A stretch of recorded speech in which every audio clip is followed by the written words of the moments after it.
And hello, everybody. Welcome to the Gridiron Lion Show. It is time for our playoff preview. Yes, the postseason is here, and we have a jam-packed show for you on this beautiful Thursday night. Reporting to you remotely from State College, Pennsylvania, I am Casey Kreider, joined by my colleague, Zach Rhoda, and Dylan Mellinger once again joining us this evening. Boys, it is playoff time. How we feeling? Let's go, Casey. Let's go. I'm feeling good. Eagles are in. Cowboys are in. We're not talking about the Broncos, but you know what? We have a new Russell Wilson after last week. This is the resurgence. Nathaniel Hackett's out of there. I'm hearing the possibility of Harbaugh. I'll believe it when I see it. I don't know why you would leave Michigan for that team, but it's good to be a fan of our two teams at least. So I'm feeling great, Casey. I'm ready for the playoffs to start. It's gonna be an interesting playoff, and I'm kind of scared at the same time, but we'll see what happens. you did say you did not want to play Tom Brady in the first round, then that is what's happening. Yeah, that's going to be one of the games we'll talk about for sure. Obviously, Dallas playing in Tampa Bay. But guys, first, let's touch on this because this doesn't really deserve much explanation. But Georgia's absolute bullying of TCU in the national championship game. 65-7, the final score, and Stetson Bennett and the Georgia Bulldogs back-to-back national champs. This wasn't exactly the most enthralling game we've ever watched. I watched only the first half and then decided to do better things with my life. Georgia just so dominant. It was so fun to watch TCU's run to the playoff, and like everyone, obviously after they beat Michigan, like everyone was rooting for them. I feel like the whole country was probably rooting for them.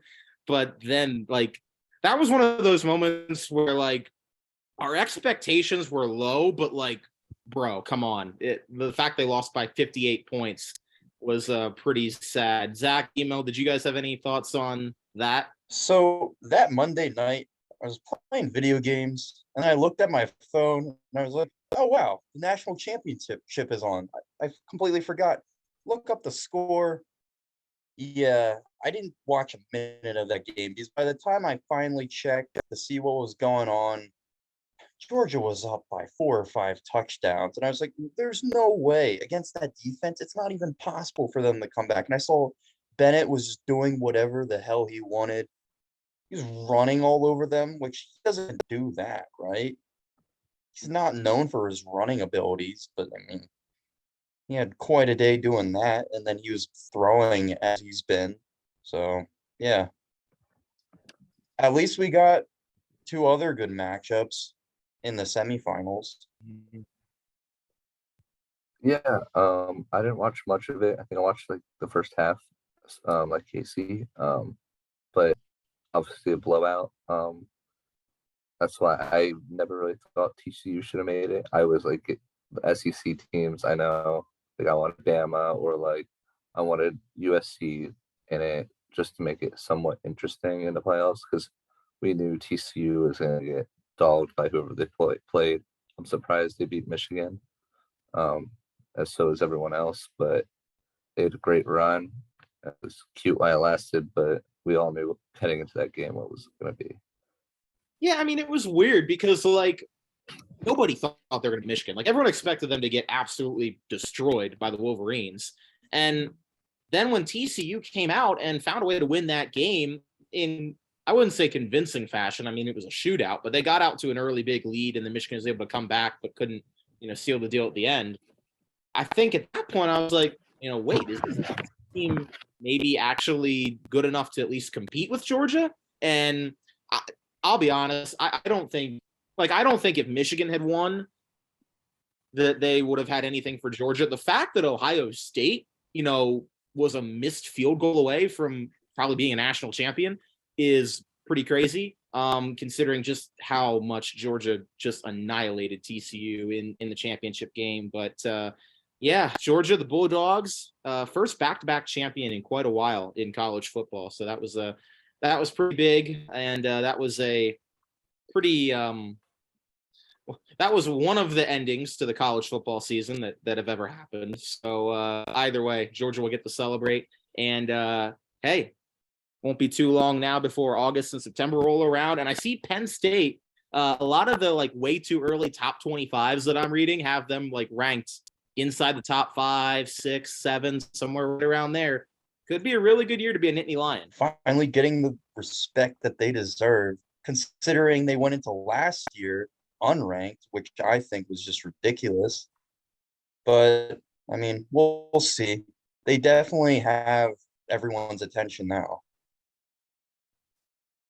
Yeah, Penn State's gonna be. I think they're gonna be. I'm not a huge Penn State guy, but I think next year's gonna be a really special season for them. Obviously, new quarterback Drew Lar, the running back tandem of Singleton, and honestly, I forget the other guy's name, but I think they could be in for a really special season next year. Yeah, I agree. We'll have to see. It's going to be a lot that comes on, and a lot that comes down to as the college football season progresses. Obviously, Alabama, they'll have a new quarterback. Ohio State will have a new quarterback. So there's going to be a lot of changes always, but it'll be fun to watch. But with that, boys, college football is done. We got to get to the NFL and the playoffs. And let's start by kind of doing a quick recap of what happened last weekend, because there were a couple big storylines to follow. Obviously, Philly getting the 1 seed over Dallas, which we all kind of expected. That game got a little too close for comfort at the end, but Dallas losing in a blowout to Washington and Sam Howell in his NFL debut. D-Mel, what happened? I think Dallas kind of got into the mindset of we're ready for Tampa. I think they knew Philly was going to beat New York, and it was just kind of like, why are we really playing this game? Like, and I think they did a similar thing when they played Jacksonville, and they were looking forward to Philly. They were up 17.5, and they kind of blew that game. But I think they're in the mindset, they're in playoff mindset. They've been for 2 weeks now. They played Tennessee and they played Washington past 2 weeks. Not very great games by Dallas, but I personally think they're going to come out pissed and ready to roll for the playoffs. And Zach, I mean, similarly, you guys, it kind of got a little interesting there at the end with the Giants and Davis Webb. Talk me through the end of that game and how Philly was able to hang on. With who the Giants were rolling out the play, there's no way we possibly were going to lose that game. Even if we played our very worst, we still were going to win that. And I expected us to win, but I also knew there's probably going to be a lot of rust to knock off because we had a bunch of dudes returning from injury and then still recovering from the injury, but playing through it. And I think it was important for us to have all of our starters playing the full game that final week, just so we knock the rust off now rather than in an actual playoff game. And now we'll have this week off to just recover, focus on the game plan, the strategy, and then we're playing, we'll be even more prepared. But it's good to have Jalen Hurts back. I'll say that. Yeah, I think my voice got a little echoey in here, but yeah, no, I agree. I think it's going to be interesting to see how the Eagles do, going forward now that Jalen Hurts is back in the fold, and obviously they'll have the bye week, they'll have an opportunity to rest a little bit and get ready. But let's talk about some of the other big stories, guys. The AFC came down to the Patriots, the Dolphins, and the Steelers, and it was the Dolphins with a backup quarterback in Skylar Thompson who eked out the win over the Jets. The Steelers were able to get the win, but didn't get the help they needed. And the Patriots, I mean, we didn't really think they were going to beat the Bills, and they didn't, obviously. But guys, what were your thoughts on the end of that for the AFC side of things? Okay, 2 things. One, I really thought the Steelers were making the playoffs. I was watching that game. The Eagles weren't on until 4 o'clock. And the whole time I was watching that, I was just thinking, yeah, the Steelers are actually looking really good. Like, they're going to win this game. And then I kept score watching the Jets-Dolphins game, as I'm sure every Steelers fan was. And that game, honestly, I can't even imagine watching it because it seemed as if neither team wanted to win. Like, what was the final score? 9-6? Yeah, it was bad. Ridiculous. Yeah, that it came down to crunch time, and Pittsburgh played well. They did what they had to do. They needed help. They didn't get it. Um, but that Dolphins Jets game, I'm sure every Steelers fan was going through some anxiety with that game. Just how low scoring and boring the game to watch that was. But yeah, and so the Dolphins are in, and Skylar Thompson will be at the helm to try to take down Buffalo. Yeah, I really thought Joe Flacco was gonna pull some like elite stuff out, and he he proved to everybody that he needed to retire. So that's all there is for that. But on the NFC side of things, it came down to the Seahawks, the Packers, and the Lions. And guys, the Seahawks get the win over the Rams, knock out the Lions, but then the Lions go into Lambeau Field and take the Packers and Aaron Rodgers out of the playoffs. I was surprised by that, to be honest. I figured the Lions would make it competitive, but the fact that Green Bay was able, couldn't make the plays at the end, there was some the thing with Quay Walker or whatever, where he had that unsportsmanlike conduct, got ejected, and then the Lions scored the go-ahead touchdown. Aaron Rodgers throwing the interception late to seal it. And now Seattle in the playoffs and the Packers are out. And have we seen the last of Aaron Rodgers in Green Bay? That's going to be the question, guys. What were your thoughts? Question at like every single offseason now, I feel. Like, oh, is Aaron Rodgers going elsewhere? I guarantee he's going to be back next year.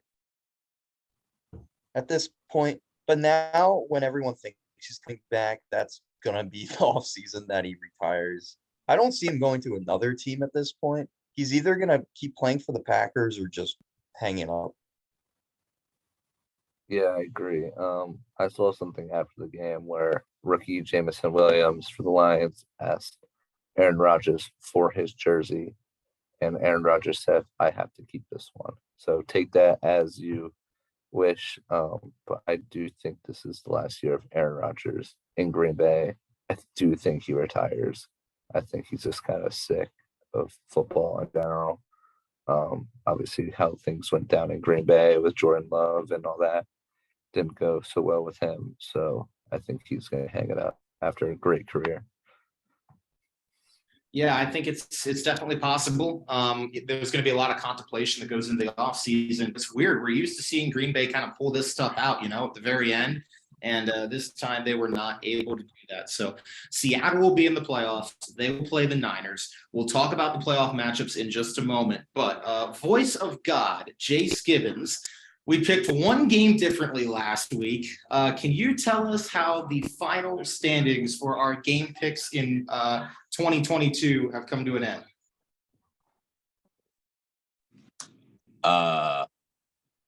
Yes, after I calculate that. I kind of forgot to do that. Give me 1 second. Oh, wait. So, Maybe Casey, question: why Voice of God does that? Who do you want as the Broncos' next head coach? I know there's a couple of names out there swirling. Sean Payton is obviously, don't take him away from me, please. You're keeping Mike McCarthy, dude. You're gonna have him for like 2-3 more years. It's gonna be the Jason Garrett dilemma. He's gonna be there 5 years longer than he should.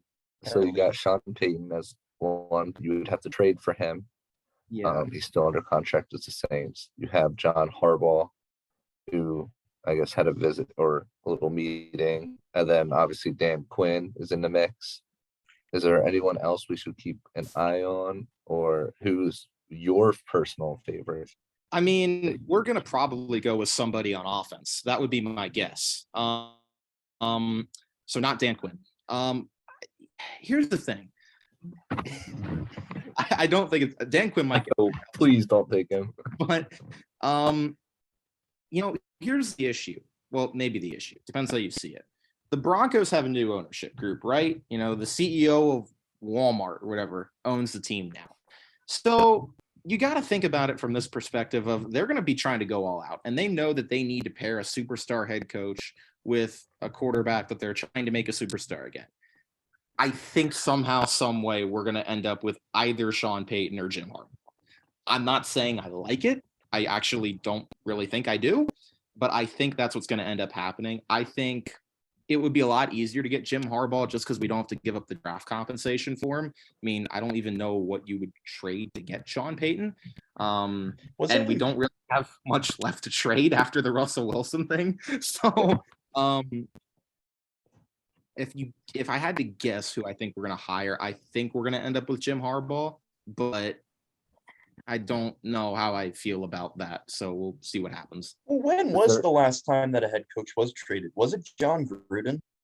I think it might have been. Because I want to know what that draft or like trade compensation was.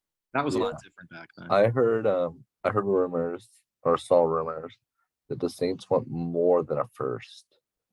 Bro, Now that's a little steep for a head coach, I believe, but more than a first, I think I would give up like maybe a third if I'm like on the edge of being an elite team. But like a first would be a little steep, I think. How much do you really value a coach like Sean Payton when you see guys getting hired, every cycle? Guys like Brian Dable or guys like, even Sean McDermott, Kyle Shanahan before that. Like, you don't have to give up any draft comp for those guys. Like, it's going to be really hard, I feel like, for a team to be like, man, we got to give up a first round pick so we get this guy who, it has to be the perfect scenario. It would be, I think somebody's going to trade for Sean Payton. He's going to be coaching somewhere next year. I just, and it kind of would make sense for us to be the team that does it, but I don't know if we can give it up. I don't think we've got enough assets at this point to do that. I have a great coach for you. His name is Kellen Moore. Oh, Lord. He's an offensive genius, and he would just turn that team around. He would be great for you guys. I could see Denver going after either Shane Steichen or our defensive coordinator, because he was interviewed last offseason, I remember. But you said they don't want to go that direction. I think they want somebody who's going to develop or will work with Russell Wilson, I feel like. So, I mean, maybe we hire a defensive guy, but I'd say it's probably like 80% chance we go offense. So if that's the case, then yeah, maybe we get Shane Steichen. I mean, I wouldn't mind that hire, but he's probably going to have some other suitors, or he might just stay in Philly. So we'll see what happens. I hope so. I feel like that's kind of the negative to our team's success this year. I think our coaching staff is going to get completely decimated once again. Yeah, I agree. I think that's going to be kind of rough for you guys, but hey, this is your chance now. You got the 1 seed. We'll see what happens. Playoffs run through Philly. Let's go. Voice of God, have you finished the calculations yet, or are we still waiting on that? I have finished calculations. Okay. I actually finished them before, and I just didn't realize it. So,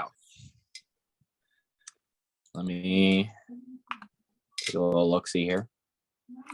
See what our differential is. This is our producer, ladies and gentlemen.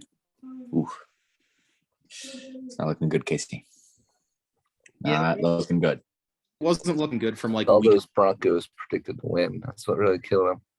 I vote Casey's punishment is having to lick the floor of the Lions Den. Oh, we can come up with much worse than that. So, at the end of Week 18 and the end of the NFL regular season, Zachary Steven Rhoda, who finished with 178 correct predictions and 91 incorrect predictions with 2 ties. Let's go. Wow. Yeah. Casey, I don't know your middle name, Crater. Gene. Yes. What? Yes, it's Gene. Gene? Gene. Gene. Gene. All right. Casey Gene Crater. Okay, Mom. You finished with 159 correct predictions. 110 incorrect predictions with 2 ties, Yeah. which means you lost by more than an entire week. With True. I didn't a even think about difference that of way. 19 correct predictions. Yeah, it just, I picked some realistic upsets throughout the course of the year, and then it was always the upsets nobody saw coming that happened. And then I just looked really stupid every week when I went 10-6 because I thought that the logical upset was going to happen, and it didn't. And basically, I lost. And You're giving yourself Zach won. 10-6. It was more like 7-7. Hey, I had to get to above 500 somehow. There were a couple good weeks, not many. Yeah, But yeah, 19 behind at the end of the regular season. yeah. But I feel like what happened last week with us only picking one game differently and Zach winning it, I feel like that's just a microcosm of the predictions this year. Is like, I was about to say the same thing. That was just the most poetic way of this predictions just ending. Yeah, I don't. Yeah, I was really, I honestly thought I had a good shot at winning that this year, and just like the Broncos season, it went downhill. So, congratulations, Zach. We will think up my punishment at some point. It will be probably televised on this show, whatever it is, and I'm scared. But let's just put that aside for now, and let's get to the topic that we are all here to discuss. It is time for NFL playoff football. 14 teams remain. There is just one team that will hoist the Lombardi in about a month, actually exactly a month from tonight. So let's talk about it. First game on the docket for Wild Card Weekend, Saturday afternoon, the Seattle Seahawks, Geno Smith, the upstart team, the team that nobody thought was going to make the playoffs. One could even say everybody wrote them off. They will be traveling to play the San Francisco 49ers, led by the offensive juggernaut of Christian McCaffrey, Deebo Samuel, George Kittle, and perhaps the new greatest quarterback of all time, Brock Purdy. Guys, I'm going to let you go first. What happens in playoff matchup number 1 of the season? I'll tell you what's going to happen, Casey. 49ers are going to open up a can of whoop ass. Dude, this game, I think they're just going to handle business. This is just going to be the start of this run that the Niners have been on. But now that we're in the playoffs, they're just going to crank it up a notch. And I'll tell you, as an Eagles fan, they're the one team that I do not want to play. And I think as long as we don't lose before facing them, it's going to happen. And they horrify me, dude. Yeah, they're really good. I'm going to talk more about that game in a little bit. But D-Mel, what do you think? Does Geno stand any chance against the Niners? Geno has been great this whole year. He's been a great quarterback, proved a lot of people wrong, but he's not going to prove anyone wrong this week. The 49ers are going to come in, handle business, double-digit win for the 49ers, I think. 49ers have, if not the best defense, top 2, top 3.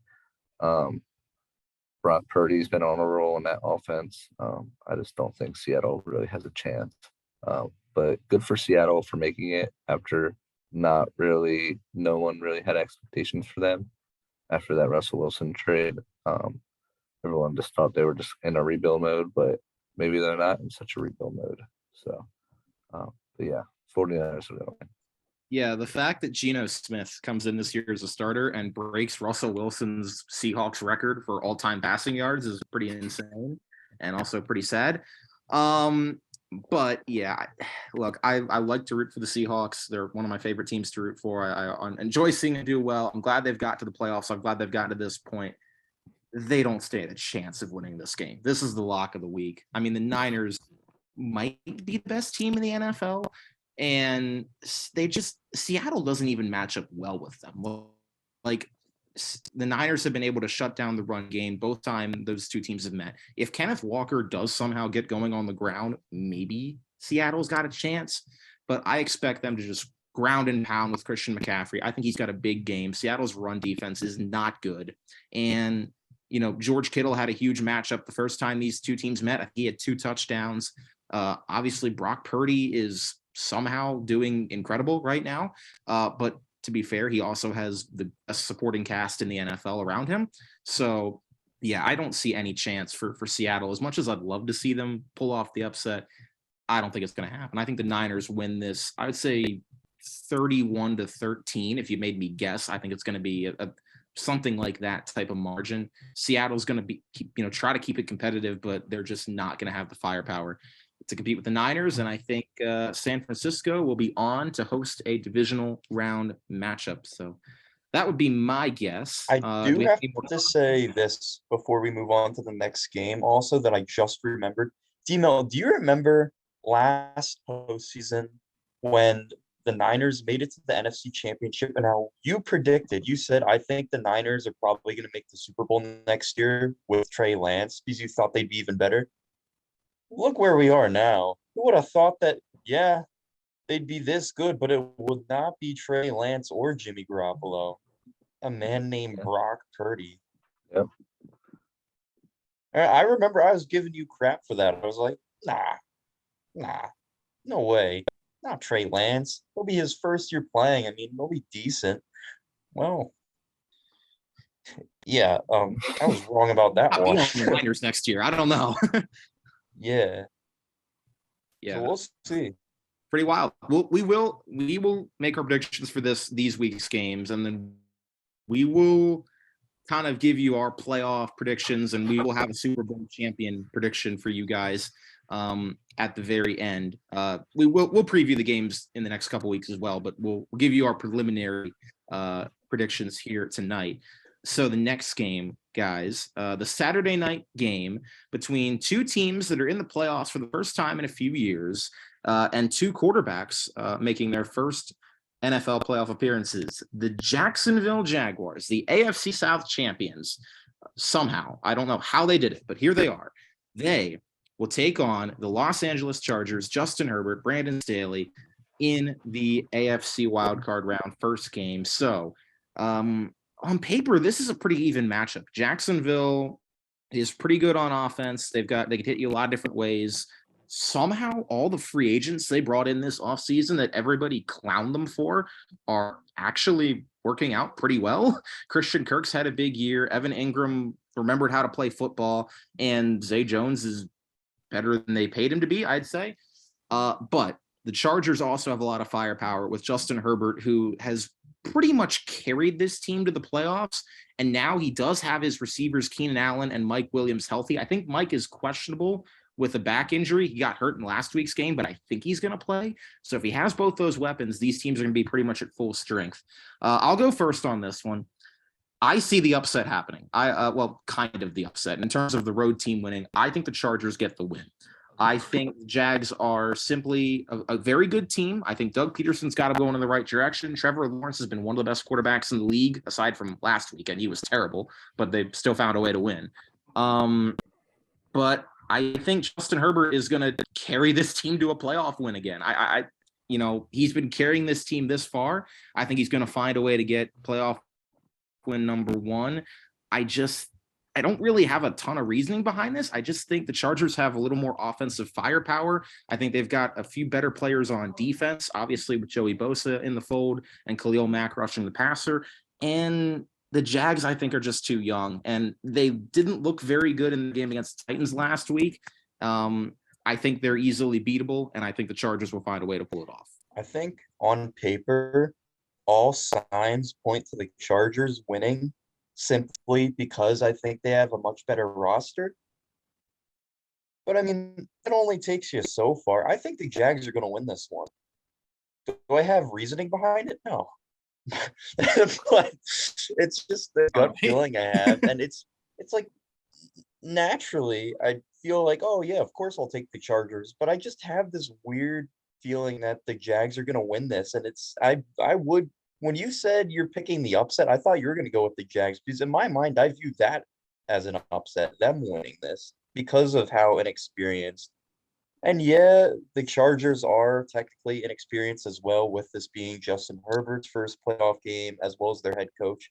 But I mean, I'll tell you what, Doug Peterson, as much as I've bashed the man in the past, he has playoff experience, and that's what kind of had me push them over the edge for this. Is I was just thinking, he knows what to say to these guys in the locker room to get them going. Like he's been there before, and all the players I think are really gonna buy into that. Because if they made it to the playoffs after the catastrophic Urban Meyer season this past season, I feel like now he has all their attention, and I mean they're gonna bust their asses for him. So I think they're gonna come out swinging. They're gonna play hard, and they're gonna pull off the upset.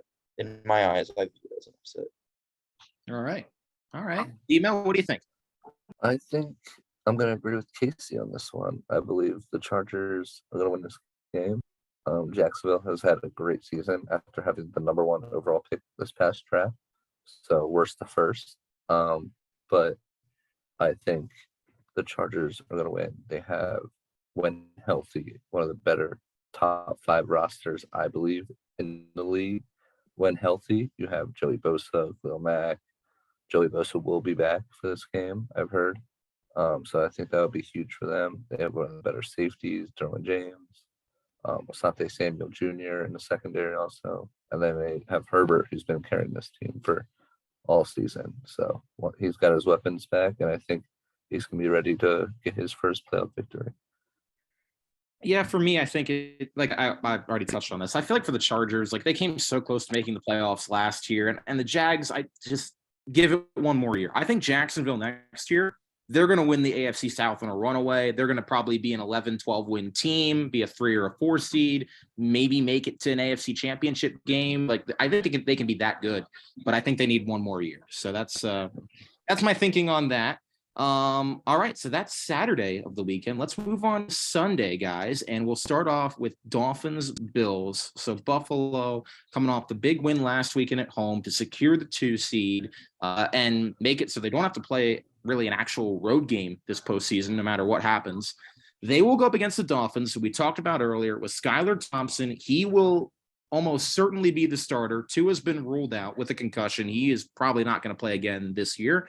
So it's going to be rookie versus a juggernaut in the Bills. Guys, what do we think? I think this is similar to the Seahawks-Niners over in the NFC. I don't think this is going to be a close game at all. I think the Dolphins are lucky to have made the playoffs. The Bills, they've been in it past few years.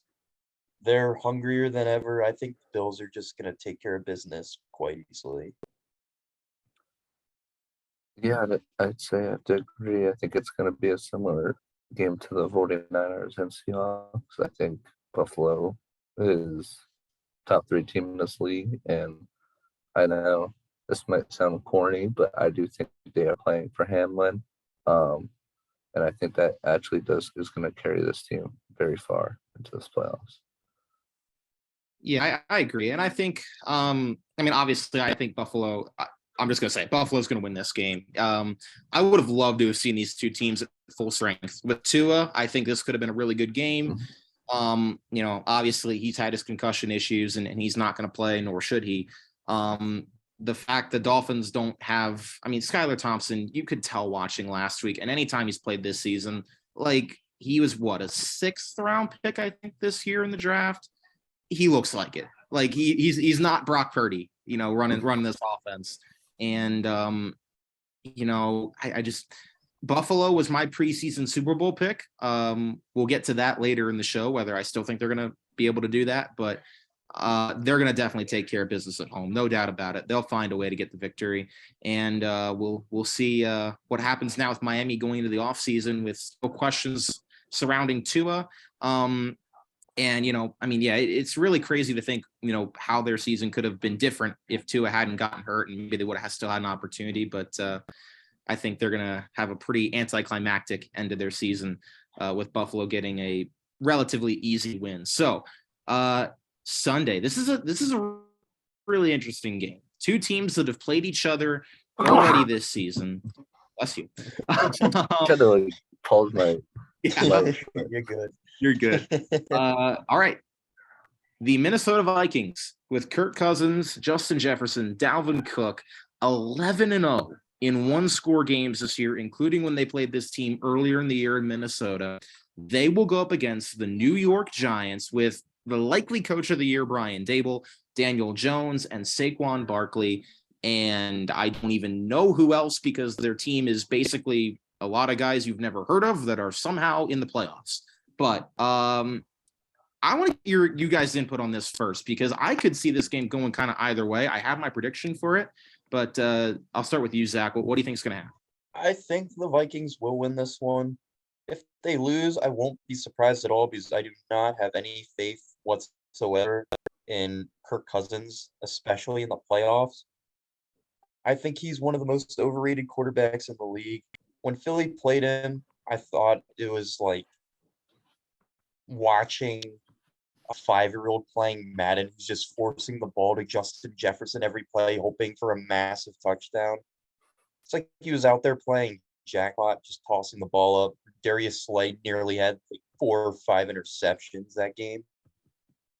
And they've had quite a few impressive wins and still, but the thing is they're 11-0 in one-score games, but that means they've been in 11 different one-score games. And yeah, they're closing it out. But I mean, now that they're in the playoffs, it's a completely different thing. And against the Giants, I think the Giants are going to play really close again, and they'll probably close this one again. But then next week, once they play against one of the elite teams in the NFC, I think they're going to lose by 2 scores. At least. Yeah, I could see that. I could see that happening. Sorry, I'm really dark. But I'm here. Demo. That's horrifying, Casey. What do you see happening? I'm gonna try to find a light switch in here while you talk. Can you please find a flashlight and just shine it right under your face? I'm gonna go with the opposite team that Zach said. I think the New York Football Giants are gonna win this game. The reason is because I don't trust Minnesota Vikings. And I never trusted the New York Giants at all this season, but I just think that I don't trust the Vikings. Kirk Cousins, I don't trust their defense. I'm gonna go with the better coach. Daboll has turned this team around somehow. I think New York will get killed next week if they do win by whoever they play. Probably be Philly because they'll be the lowest seed. But I think New York's going to pull it off. I think Saquon's going to have an amazing game, and they're going to squeak it out. I do think, though, if the Vikings win this game, they're going to get their asses handed to them next week, whoever they play. I do think that. I think whoever wins it will be the same. Yeah, so here's what I'm going to say with this. I feel like it's almost a popular pick to pick the Giants as the upset this week. Almost to the point where I feel like it wouldn't be an upset if they won. Look, here's the issue the Giants have. They've got a really good head coach. Brian Daboll's amazing. Saquon Barkley is one of the best running backs in the NFL. Their defense is really good. Got some really good, young playmakers on it. And Daniel Jones has actually looked competent this year. They have no weapons on offense. They don't. Other than Saquon, Isaiah Hodgins might be decent, and Darius Slayton, I guess, still exists. But you're comparing that with Dalvin Cook, Justin Jefferson, TJ Hawkinson, Adam Thielen. I'm expecting at least 2 of those guys to have big games. And I honestly think that's all Minnesota's going to need because I just don't think the Giants have the firepower to keep up with them. I think it's going to be a close game. I think Brian Daboll is still going to, coach like crazy to try and keep it close, and he will. But I'm with Zach on this one. I think Minnesota will squeak it out. I think they'll get the win. And then get absolutely obliterated by the Niners in the divisional round because they don't have the defense. The offense is not the issue for this team. They can't stop anybody. And, they've found a way to win all these tight games down the stretch. I think they match up well with the Giants. I could see the Giants pulling off the upset. I mean, I think if Saquon Barkley has a big day, that could be all they need. But something tells me they just don't have the firepower, the playoff experience, any of that to make a win happen. And, you know, I guess it's not a 1 o'clock game, but like it's not a primetime game. So hopefully Kirk Cousins will actually show up. And if he does, I think Vikings will get the win. So that's what I see happening. I think that'll be a close game though. But anyway, let's move on now, shall we? I look a little scary. I'm You're scaring the children viewers at home. this is actually kind of a sick like lighting right here. This is fun. Oh, open up the wrong tab. My bad. Oh, now I opened up Safari. What's the next game? Okay. Bengals Ravens. Thank you. The night game for Sunday night, Bengals and Ravens. So, yeah, this is not as good of a game as I think it easily could have been, because Lamar Jackson's likely not going to play.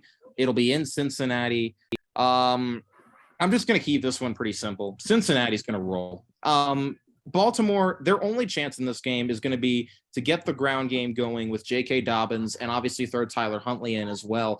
They don't have the receiving talent to hold up with Cincinnati, who I think maybe has the best offense in the NFL when they're clicking on all cylinders. So I think Joe Burrow is going to have a big game. It's at home. It's in Cincy. These two teams played each other last week in a game that really didn't matter, and Baltimore kind of kept that closer than I expected. But I think Cincinnati, they're gonna be moving and grooving. I think they're probably gonna score at least 30 in this game, and there's no way Baltimore's offense is doing that with Tyler Huntley. So I think Cincy wins this one pretty easily. Zach knows better than anybody. I've been really high on the Ravens all year, but that was with a healthy Lamar Jackson, and there's a chance that Lamar Jackson never plays for the Ravens again. I don't think that's going to happen, but it's possible. So he's definitely not going to play again this season because they're not going to make it out of the wild card round. I completely agree, Casey. I don't think there's much really to be said about this game, especially if Lamar Jackson's not playing. And honestly, I almost view this matchup as a warm-up round for the Bengals in the playoffs because this Ravens team, their record is a lot better than the team that they're bringing out this week to face the Bengals. And with Lamar Jackson, it definitely would have been a much better game, and I honestly wouldn't be surprised if the Ravens pulled out the upset. But with that being said, Lamar Jackson is not playing. He's still injured, and the Bengals are just going to heat things up and start rolling. Yeah, I would have to agree. I think the Bengals are just going to have a can of whoop ass, and it won't be a very close Sunday night game. That offense, Joe Burrow, Jamar, Higgins, Boyd, and Mixon is just going to be too tough to handle, I think, and I just don't think Huntley will be able to keep up. Baltimore might be able to. I think they're going to keep it close in the beginning. I think the Ravens' defense is good enough to kind of keep it close for a little, but then I just think in the second half, it's just gonna Bengals are gonna come out and take over the game. Yeah, I agree. I think, you know, the Ravens did beat the Bengals earlier this year with Lamar Jackson. Obviously, when they played the second time, they had Anthony Brown, which is self-explanatory. Now with Tyler Huntley, I don't think it's going to make a difference, though. I think they're just not going to be able to make the plays they need to in the passing game to beat Cincinnati. And I feel like the pass defense is where you can probably take advantage of the Bengals, you know, in terms of their defense. And the Ravens just, they flat out don't have the weapons to do that. I don't even know who their Demarcus Robinson, I guess, is their wide receiver one. Like, come on, you got to do better than that. So I do want to get, I want to ask you guys real quick, though. What happens with Lamar Jackson in the offseason? Do you think he goes anywhere? Does he stay in Baltimore? I feel like they almost have to keep him. I mean, they've built the team around him, but I mean, I guess Lamar has a little bit of leverage here. At this point, if he hasn't re-signed, I mean, ask me a year ago, I'd think, oh, no doubt he stays. I could see him signing some humongous deal elsewhere. Honestly, where would he go? I don't know. That's the thing. That I'd have to kind of see how the draft plays out. Okay, this is probably the dumbest question I'll ask all evening. Is the draft before or after free agency? It's After. after. Okay, so ignore that. So basically, I'm clueless and don't know what's going on. Okay. Um, I think Lamar Jackson leaves Baltimore. That's I can say that. I'm gonna say that. You think he's gonna leave? Yes. All right. Where to? I don't know, but he's out of there. What do you think? I think he stays, but I think there's two teams that I look at that could sign him. One, the New York Jets. They're about a quarterback away, I believe. They're very close getting there. And then if Aaron Rodgers leaves Green Bay, possibly. Ooh. I know that Jordan Love situation. I don't think Green Bay believes in Jordan Love. So What? Ooh. That's a take. I mean, damn, they're at least gonna give him a shot. I mean, at the very least, I think they'd bring in some veteran back, but I don't think they'd just pay a Brinks truck for Lamar Jackson. Well, they're paying Aaron Rodgers a lot of money right now. and then his ass is out of there, and then they have Jordan Love still in that cheap contract, unless They're gonna that want to keep expires this competitive. offseason. He's been there for God knows how long now on that bench behind Aaron Rodgers. Hey, Green Bay. Hey, he's used to having no receivers in Baltimore, so he can just go to Green Bay and he'll fit right in. I mean, yeah, true. That's that. Honestly, I like the Giants personally. That's an interesting pick. I feel like he could be a fit there. If he does, I'm trying to think where else. Dude, this is not going to happen. So don't get me wrong. Can you imagine him on the Niners? That's unfair to the league at that point. If he would somehow end up on the Niners, that would be like the Warriors when they signed KD. That happened. Yeah, maybe Tampa if Brady retires. Ooh. And they try to keep competitive.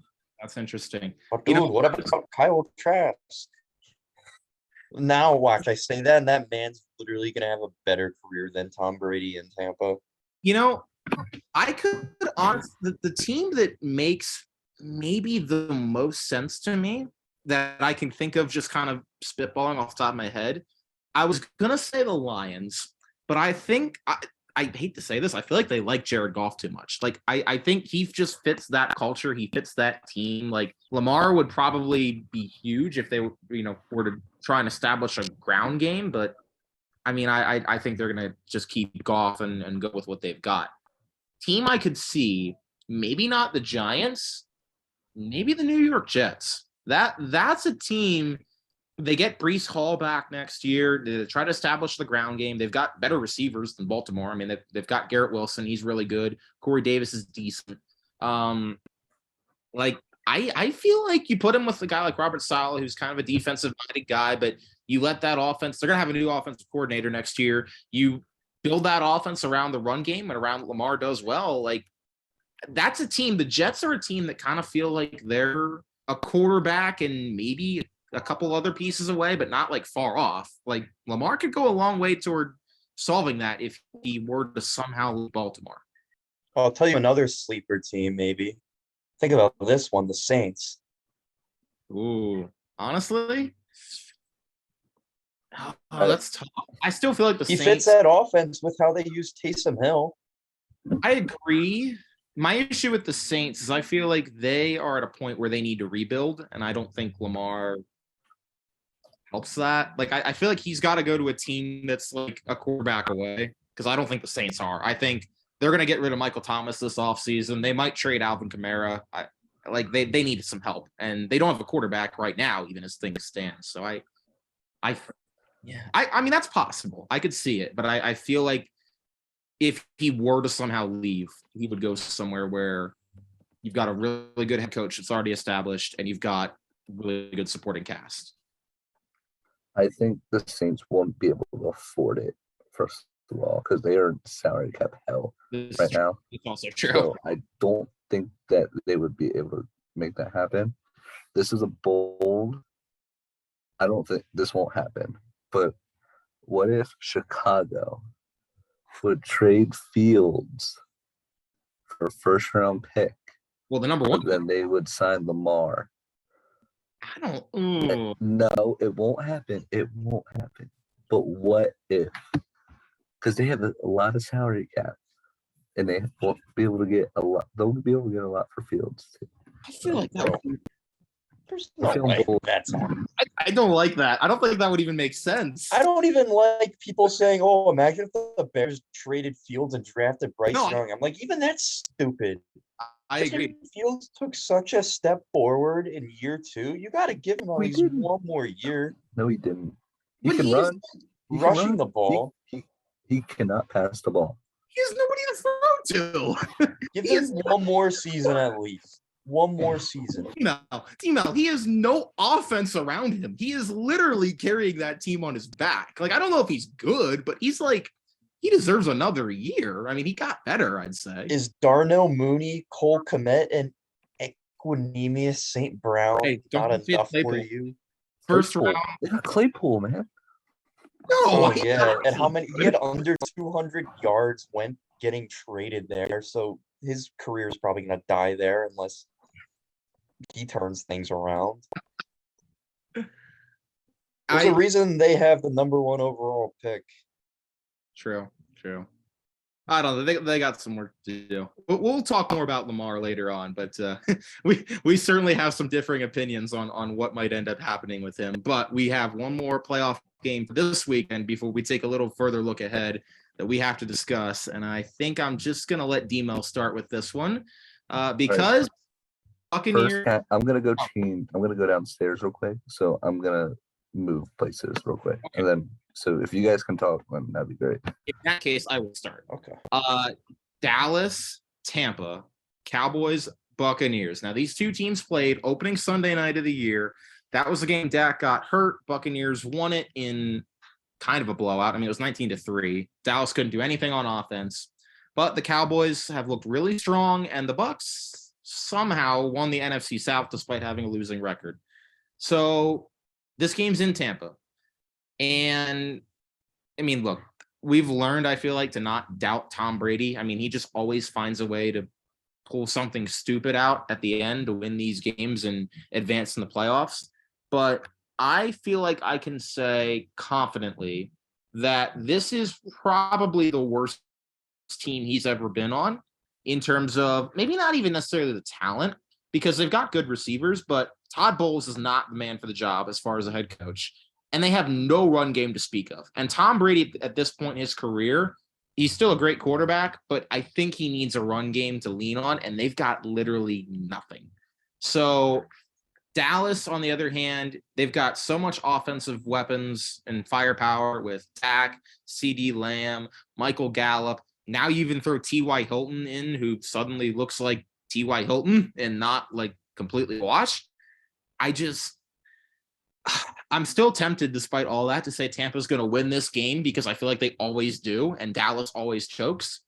But like the Cowboys are too good to lose this game. I feel like right, Zach? I mean, what do you exactly think? how I feel. That's exactly how I feel.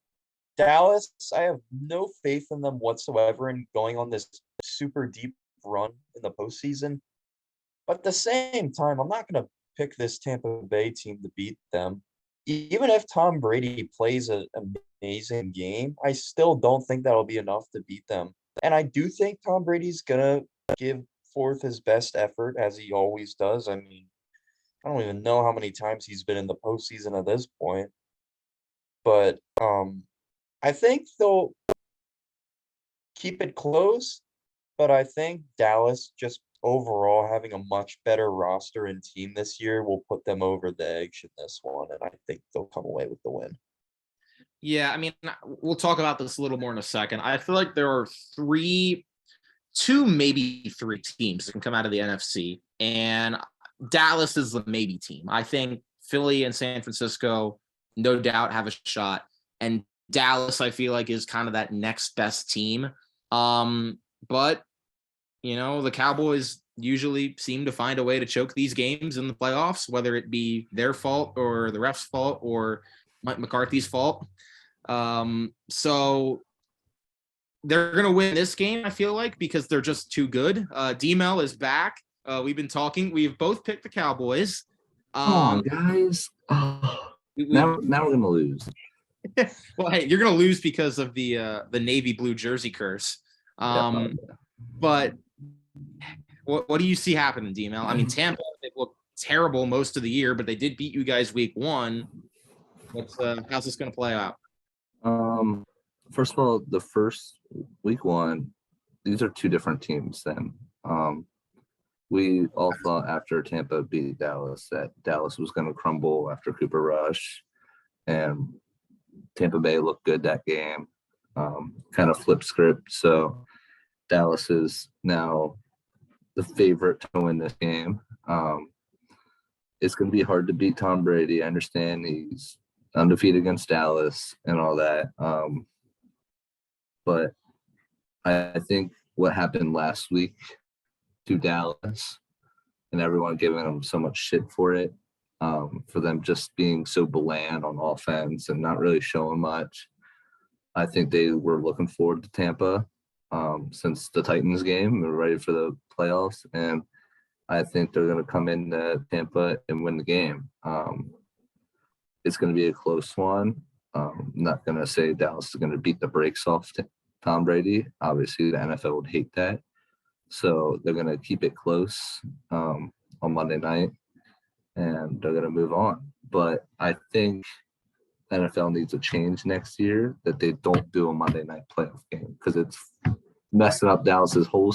Whoever wins this game is going to get screwed over for the following week because they're going to be a day behind. So I think they really need to look into that, but we'll see. Okay, I see what you're saying, but I raise you this.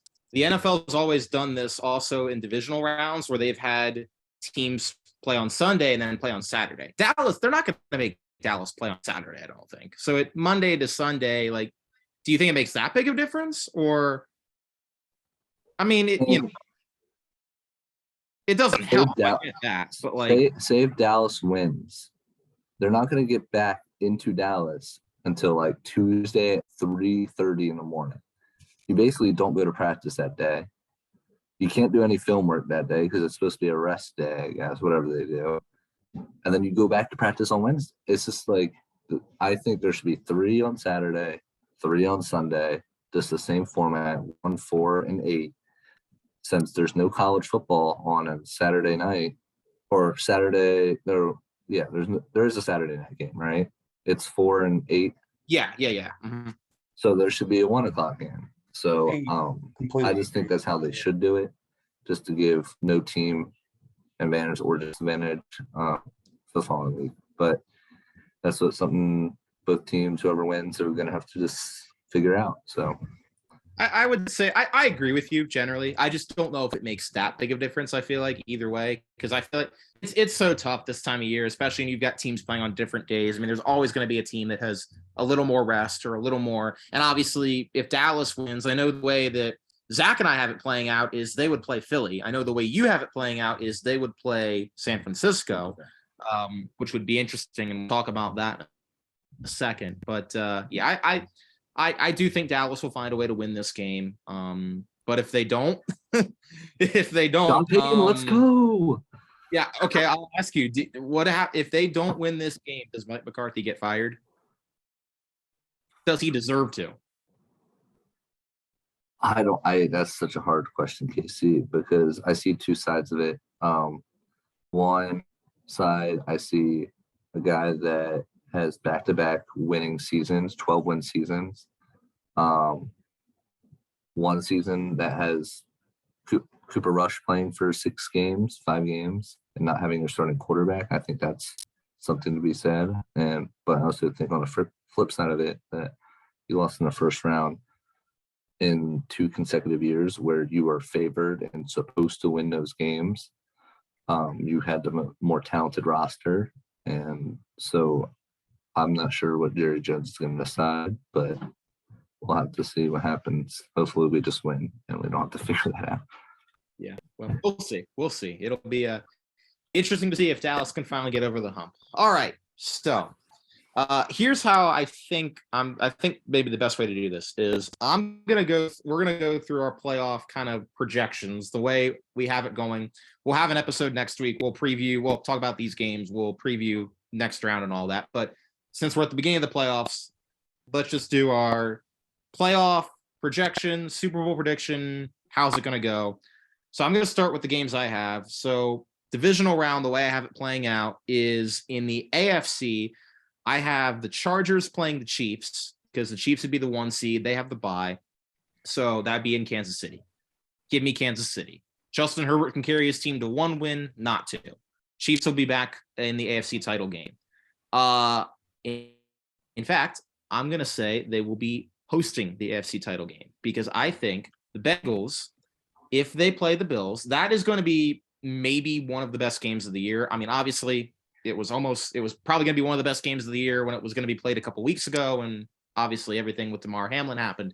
This will be in Buffalo. It is so hard to pick against either one of the Chiefs or not, either one of the Bills or the Bengals right now. Cause I just feel like both those teams are so good, but I got to go with Cincinnati solely because they have looked more consistent. They haven't necessarily played great the past couple of weeks, but I haven't seen Joe Burrow make the crucial mistakes that I've seen Josh Allen make these past number of weeks. If Josh Allen plays his best football, the Bills probably win the Super Bowl, but he's got to do that for 4 straight games.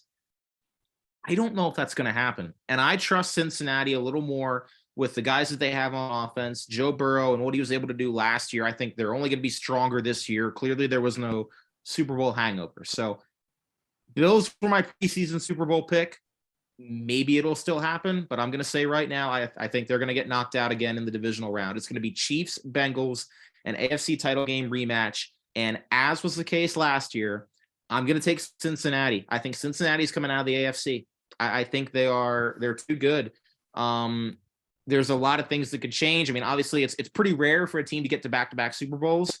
But Kansas City, while I will say I think they're maybe playing their best football of the season down the stretch, something about them playing against Cincinnati has been an issue. And I could see this being the year that Mahomes finally gets over the hump and beats Burrow if it comes down to that. But I sense something with the Cincinnati team. They are just built different, in my opinion.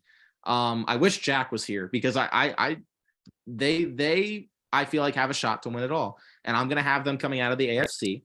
On the NFC side of things, I have the Eagles playing the Cowboys. All right. Zach's going to get to talk about this as well. I'm going to say it. I think Philly wins. I think they match up better with Dallas when Jalen Hurts is healthy. I think they can run the ball.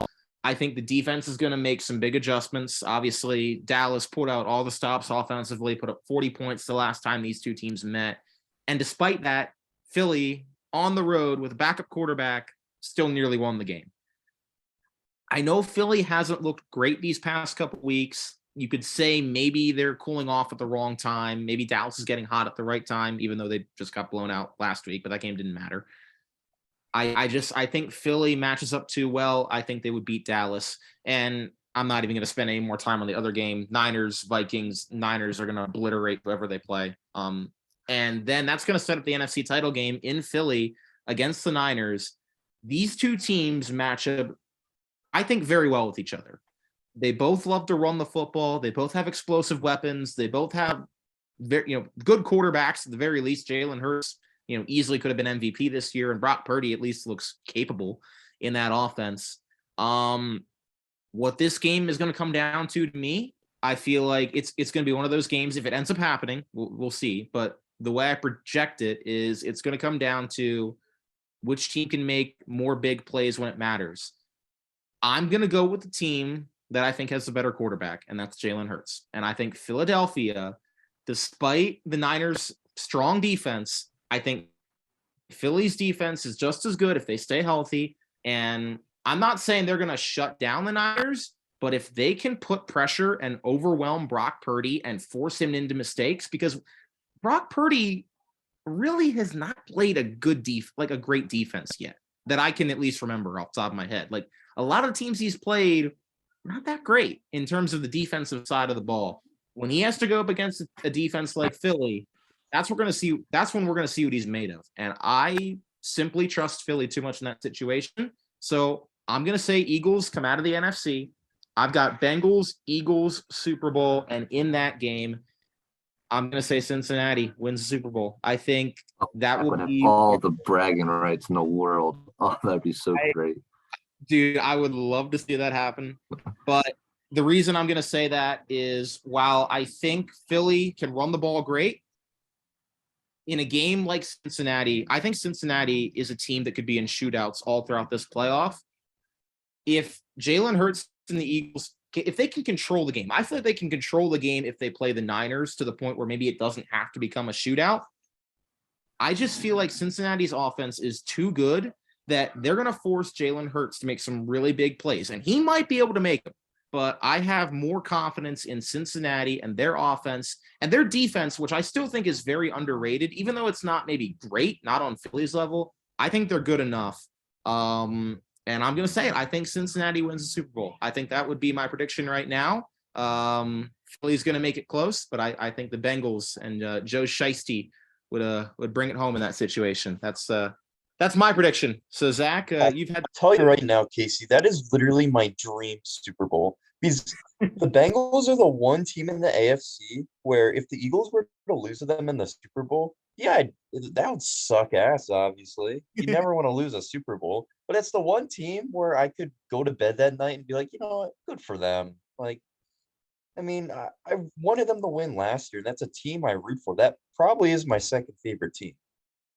And it's like, yeah, I mean, that would be awesome. Do I think that's going to happen? No. All right. And this is where things get very different. What do you think? What do you think is what do you think is going to happen? Okay, so let's start in the AFC.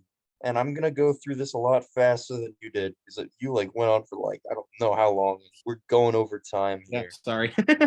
No, you're fine. That was good. But, all right. So Cincinnati, Buffalo.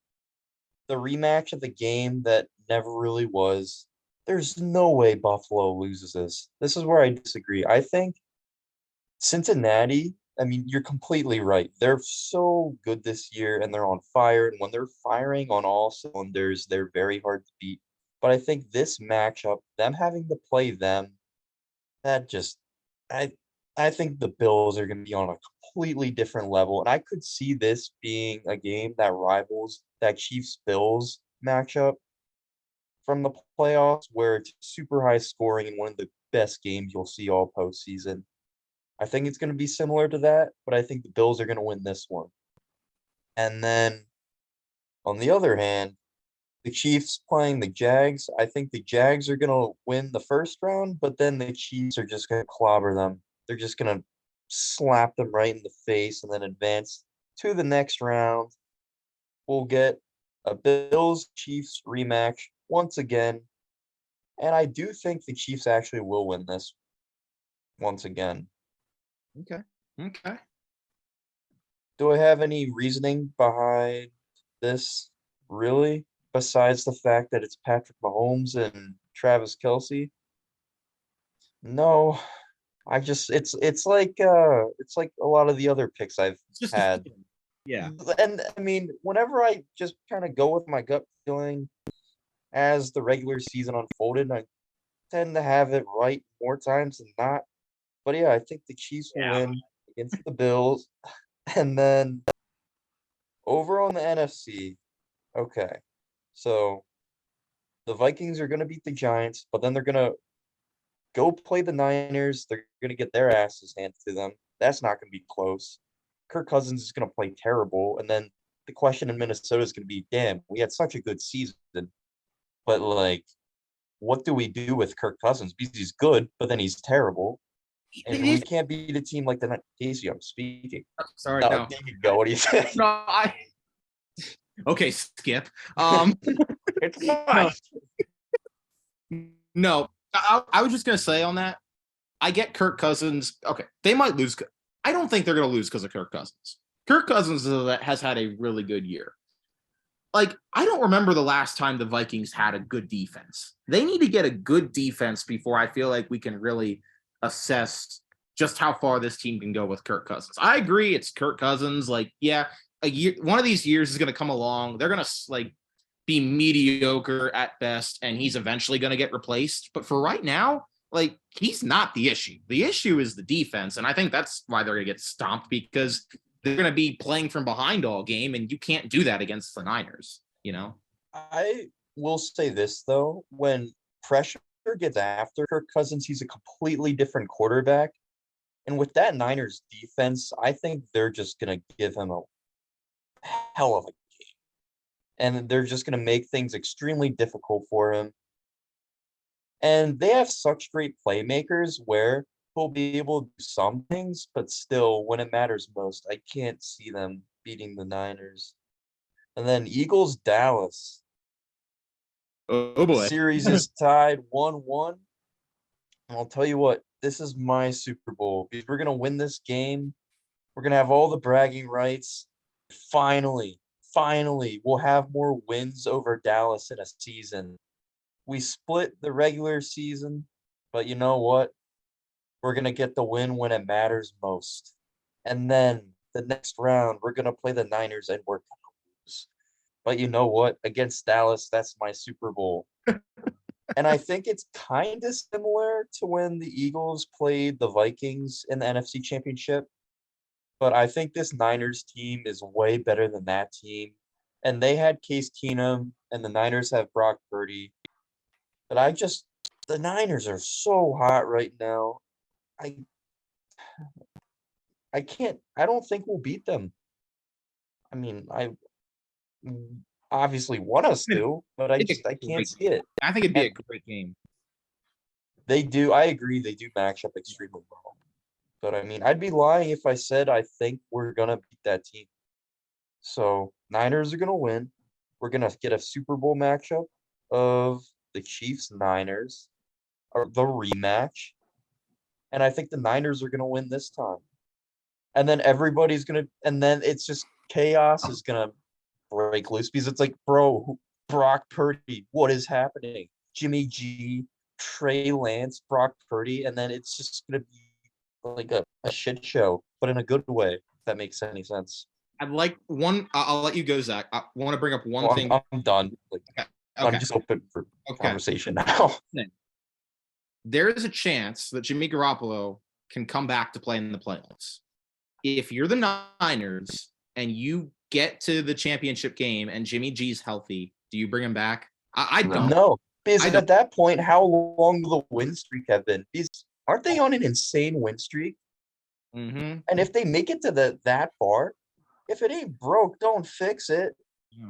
And Jimmy G's problem in the past has been he's made it to the NFC Championship and he's made it to the Super Bowl and lost. But I mean, if they make here with this dude, why would you throw Jimmy G back out there? If the team's clicking on all cylinders, you don't want to disrupt the most important position on the entire offense the week that literally the entire season is on the line and the Lombardi trophy is a win away. Yeah.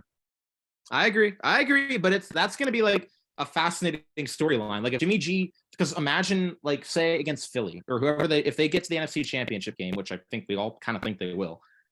You know, what if Brock Purdy plays bad the first quarter and a half and they bench him for Jimmy Garoppolo? And then, I mean, there's a lot that could happen with the Niners if he does come back healthy. But I agree, it should be Brock Purdy's team the rest of the way this year, and we'll see what happens. All right, so I got the Bengals winning. Zach's got the Niners winning. D-Mel, how do you see the playoffs unfolding? All right, so my first matchup is the Bengals going to Buffalo. I think the Buffalo Bills are going to come out in that one. I still think they're going to ride with going to do it for Hamlin. I think that is real. I think the NFL wants that also. I think that'd be good for the league. Then I have the Chargers traveling to Kansas City, where I have Kansas City winning that one for obvious reasons. They're clearly the better team. They're hot. Mahomes is Mahomes.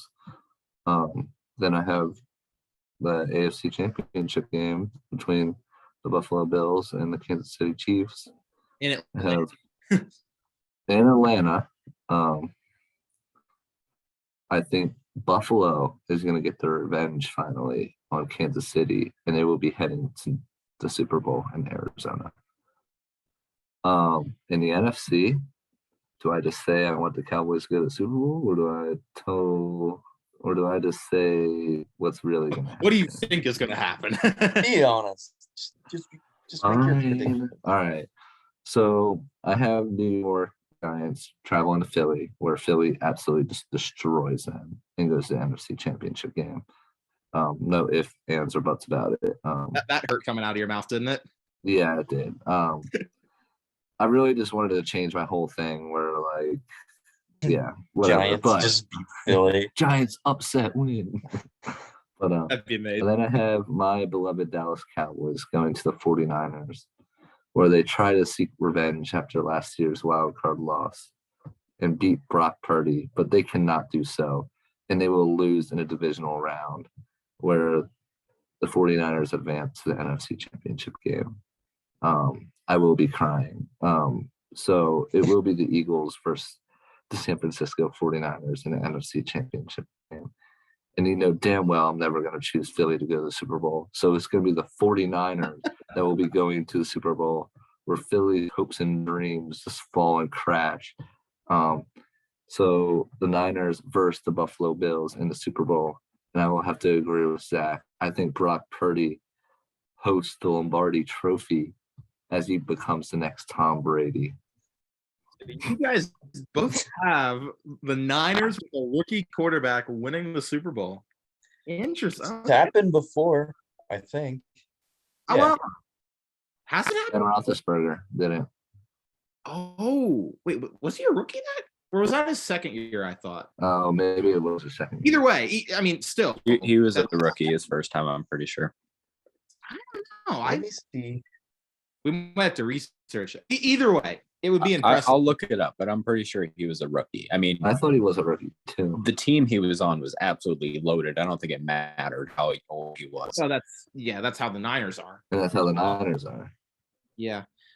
So here's. Oh, wait. Before we move on, no rookie quarterback has ever won a Super Bowl or even been in a Super Bowl. Oh, That's definitely false.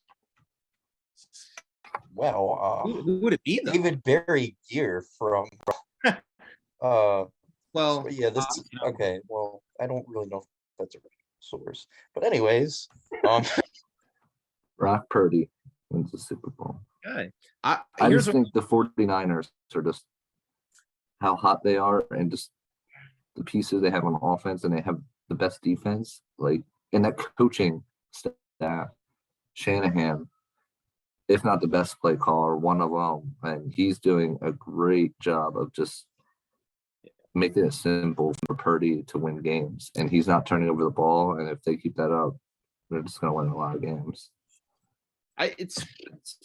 Yeah, look, I could see it. It's possible.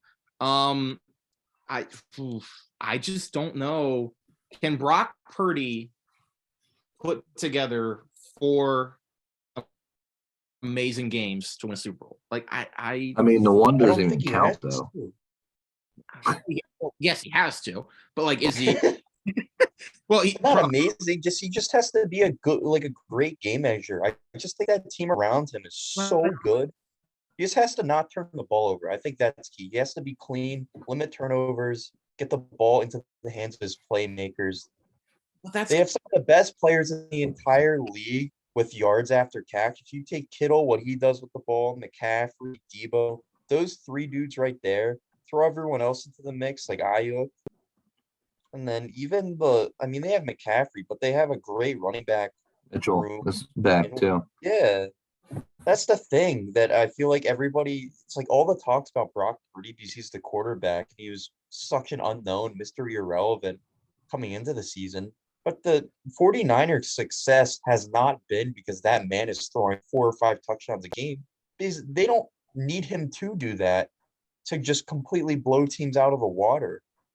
It's just I think it's and we've seen it so many times in the past where really great teams that win the Super Bowl, it's because the entire team itself is so good that the quarterback doesn't have to be one of the top 5 or even top 10 quarterbacks in the league. As long as he does his job and does it well and doesn't hold his Whoa. Don't say that to Casey. Don't say that to Casey though, because that's a bad argument for why Tom Brady is not as good as everyone claims he is. Okay. We can't So even get into Casey that. can't hear that. Okay. This Also, episode will I've be another returned. hour long. I've returned with our fact check. Ben Roethlisberger won the Super Bowl in his second season. His first season, he made it to the AFC Championship game and lost to the Patriots, who then won it. So, second season, he won the Super Bowl. See, I agree with you, Zach, but here's the thing. I feel like it's the same thing that the Niners were in with Jimmy Garoppolo a couple of years ago. They are going to need, even if Brock Purdy doesn't have to do a lot, they are going to need him to hit 3 or 4 big throws in a game, like huge throws to win a Super Bowl. Jimmy Garoppolo couldn't do that. I don't know if Brock Purdy can. That's my thinking kind of on why I think maybe they could get upset. Because otherwise, yeah, on paper, they're probably the best team in the NFL. But it's just a matter of how good it really is Brock Purdy. Like, we're gonna find out this postseason for sure. But yeah, I think we've said a lot of what we need to say. If you guys have anything else you want to add, feel free. But if not, what do you say? Are we ready for Wild Card Weekend? Go Birds. We're not Go losing boys. this week. I can guarantee it. We're not losing this weekend. I just want to give you guys a quick fact to end the show. So Cowboys are America's team, as you know, and the ratings from this year did show that Time in to the leave top this 5 Zoom call. in the top 5 games this year, Dallas was in 4 of them in the top ratings. So there you go. You know, you and your propaganda on our show. You come on. Oh, Let's go. I mean, what is we this? play in prime time like every week. So That's what the people want to Yeah. see, Casey. They want to see America's team. If Dallas is America's team, then America has poor taste in football. They've been disappointed for years, America. something like that. Oh, anyway, all right. So with that being said, we will be back next week. I'll be back next week to break it down. Zach will be back next week to break it down, and I can guarantee you, if the Cowboys and Eagles are playing each other next week, D-Mel will also be back. Yeah. Let's go. But until then, for Dylan Mellinger and my colleague Zach Rode, our producer Jace Gibbons, and me, who finally learned how to turn a light on after like 15 minutes. I forgot. We enjoy your wild card weekend, and we will see you next week to discuss everything that happens on Saturday, Sunday, and Monday, and preview our divisional round matchups. Until then, have a good weekend, everybody, and we'll talk to you next time.